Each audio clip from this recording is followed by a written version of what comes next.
Dear all, let me start by saying how happy I am to get this wonderful prize. Perhaps you've even heard the funny story of how I learned about it.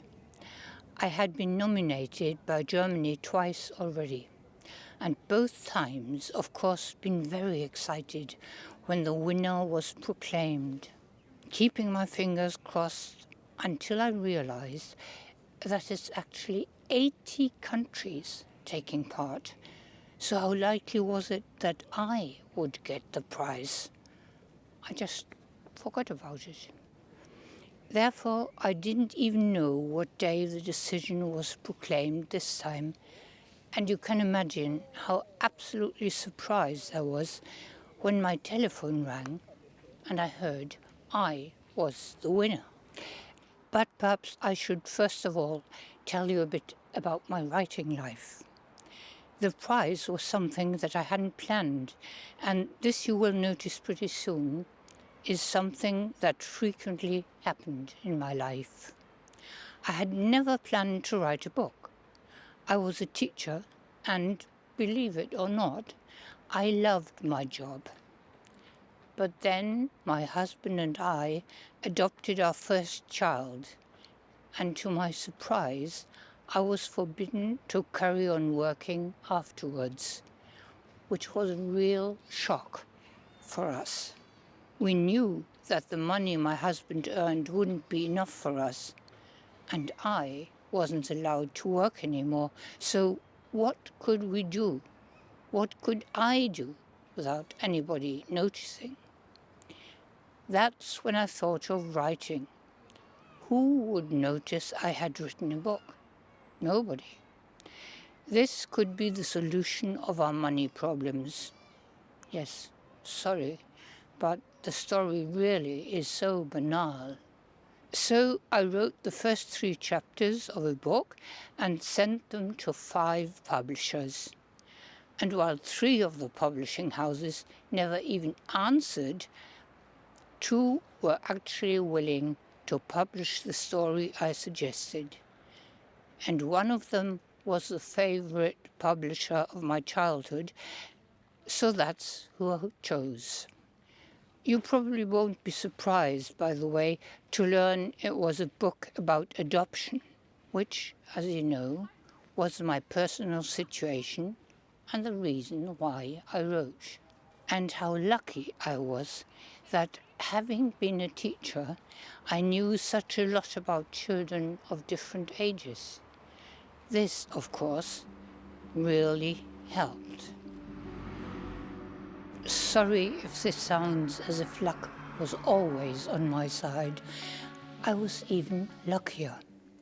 In those years before the pandemic, I got invited by many countries all over the world to read to the children there, and I realized that they all seemed to like the same stories.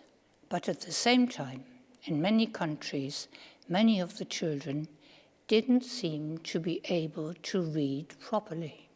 I had already written for many, many years when I took part in a meeting in Hamburg with Hamburg's school senator, that's the person responsible for teaching in this area. And quite naively, I suggested a new method of teaching children how to read, which I had read about. He actually accepted, and that meant that in a few years, Hamburg overtook all the other German areas. Therefore, this method is now used in more or less the whole country. And for me, it meant that I had all of a sudden started to work in another field without having planned it. In 2018, I then published an article about the desolate situation of reading in the country and asked everybody to sign it. For whereas Germany has been a country of only Germans when I was a child, by now we have many, many people from other countries. And while German families, at least in many cases, know how important it is for children to learn to read and write, so parents help their children. Many of those from all over the world had a completely different idea of schooling, so it is important to help these people and their children learn how to read. That was why I published the paper, Every Child Must Learn to Read. And believe it or not, in only 4 weeks, 122,000 people had signed it.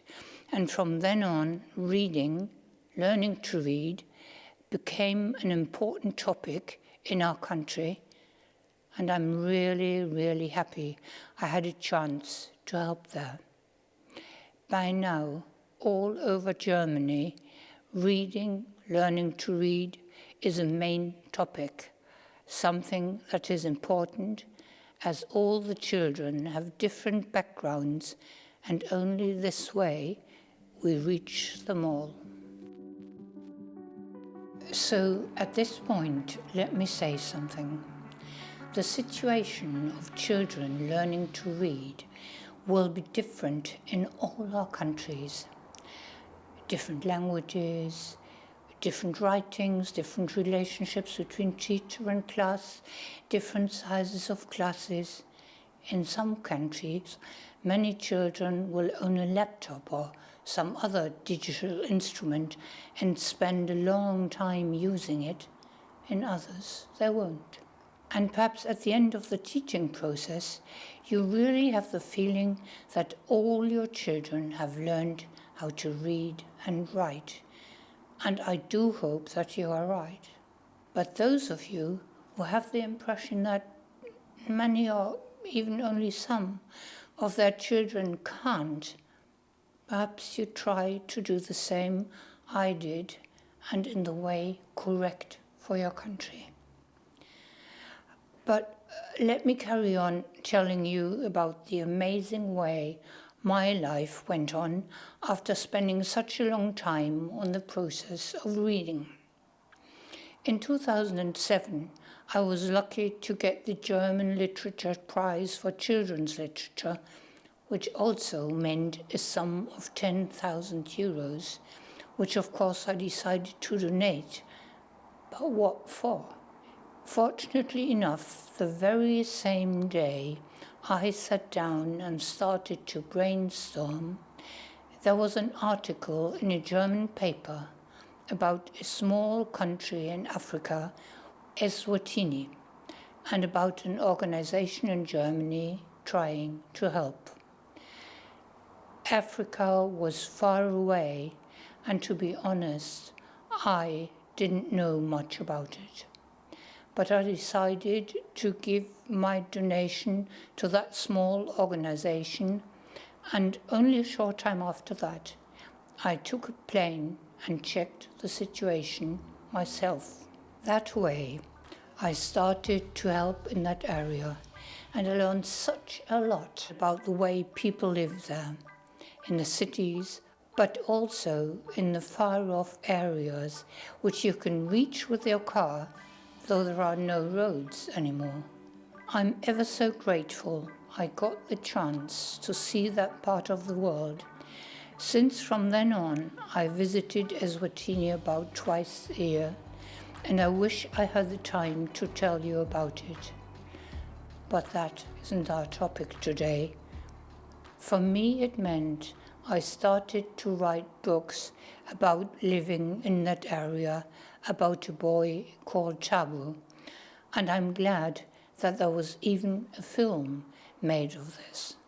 Many letters I get from children about these stories show me it changed their idea about Africa, and I'm glad I had this chance.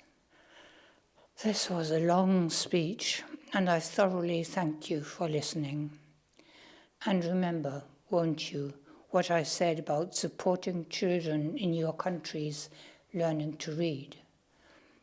But I don't want to end without once more saying thank you for this wonderful prize.